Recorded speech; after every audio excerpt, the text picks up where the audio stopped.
क्या आजाद समाज पार्टी चुनाव जीतने के लिए काम कर रही है या फिर बहुजन समाज पार्टी को हराने का काम कर रही है? दतिया उपचुनाव के नतीजों ने इस सच से पूरी तरह पर्दा उठा दिया है।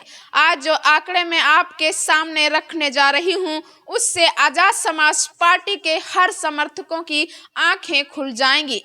सच कहूं तो मेरा मन बिल्कुल नहीं था कि मैं इस विषय पर कोई वीडियो बनाऊं। मैं किसी पार्टी या किसी नेता की बुराई करने के लिए यहाँ नहीं खड़ी हुई हूँ। ना ही मुझे आजाद समाज पार्टी से कोई दुश्मनी है और ना ही मैं भाई चंद्रशेखर आजाद जी की कोई बुराई करना चाहती हूँ। लेकिन आज मुझे यह वीडियो मजबूरी में बनाना पड़ रहा है क्योंकि वर्तमान में बहुजन समाज की स्थिति बहुत ही चिंताजनक है। एक जिम्मेदार एंकर होने के नाते मेरा फर्ज है कि मैं अपने बहुजन समाज को समझाऊं कि 2027 के महासंग्राम में अपना एक एक कीमती वोट सही जगह दें और उसे बिल्कुल बर्बाद ना होने दें। जैसा कि मध्य प्रदेश के दतिया विधानसभा उपचुनाव के नतीजे आ चुके हैं। कुल 2,20,000 मतदाताओं में से 1,57,499 लोगों ने वोट डाला, यानी 71.44% मतदान हुआ। अब नतीजे आपके सामने हैं।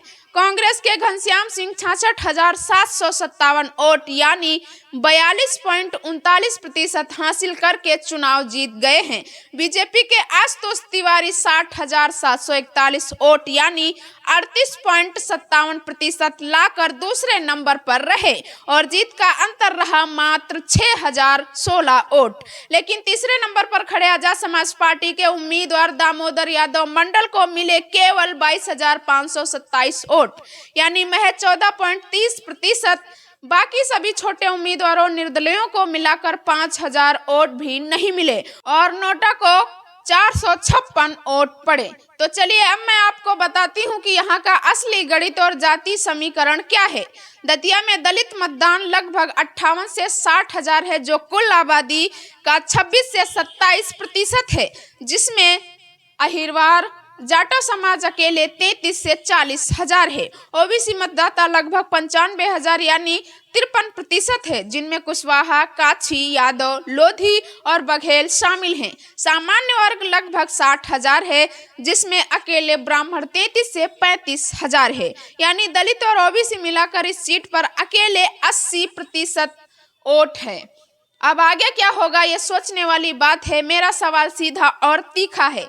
जब बहन कुमारी मायावती जी की यानी बीएसपी मैदान में ही नहीं थी, जब बीएसपी का कोई उम्मीदवार नहीं था, जब दलित वोट को संगठित करने वाली सबसे बड़ी पार्टी अनुपस्थित थी, तब भी आजाद समाज पार्टी सिर्फ 22,000 वोट पर ही क्यों सिमट गई?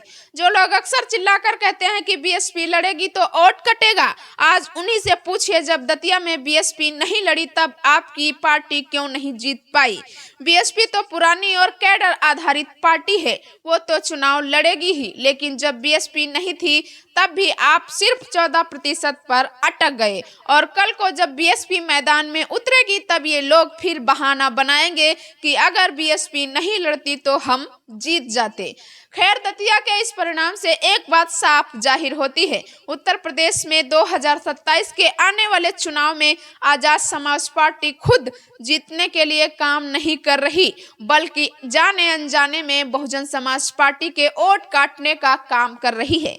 चलिए अब आप खुद सोचिए, जहां बीएसपी खड़ी नहीं हुई वहां इनका यह हाल है, तो कल को उत्तर प्रदेश में आजाद समाज पार्टी के चुनाव लड़ने से सिर्फ बीएसपी को नुकसान ही पहुंचेगा। इसीलिए मैं बड़े भाई चंद्रशेखर आजाद जी से भी कहना चाहती हूं कि 2027 में उन्हें भी बहन कुमारी मायावती जी का साथ देना चाहिए। भले ही बहन जी उनका साथ दें या ना दें, लेकिन समाज के व्यापक हित के लिए उन्हें बहन जी के नेतृत्व को स्वीकार करना चाहिए, क्योंकि अगर बहन कुमारी मायावती जी से हमारी कुछ शिकायतें भी हों तब भी वो कभी समाज का बुरा नहीं होने देंगी। यह बात आप सब अच्छी तरह समझ लीजिए। ये आंकड़े बताते हैं कि सिर्फ नारेबाजी से वोट नहीं मिलता, संगठन और जमीनी पकड़ चाहिए। अगर वाकई में मकसद बहुजन समाज को सत्ता में लाना है तो पूरे समाज को एकमुश्त होकर बहन कुमारी मायावती जी का हाथ मजबूत करना चाहिए और अपनी बीएसपी पार्टी को जिताना चाहिए, क्योंकि सत्ता परिवर्तन सिर्फ बीएसपी ही ला सकती है। तो साथियों, अपनी राय कमेंट में जरूर बताएं और वीडियो को ज़्यादा से ज़्यादा शेयर करें। मैं हूं सुषमा गौतम, बहुत जल्द फिर मिलूंगी ऐसी ही किसी बड़ी खबर के साथ। तब तक के लिए जय भीम।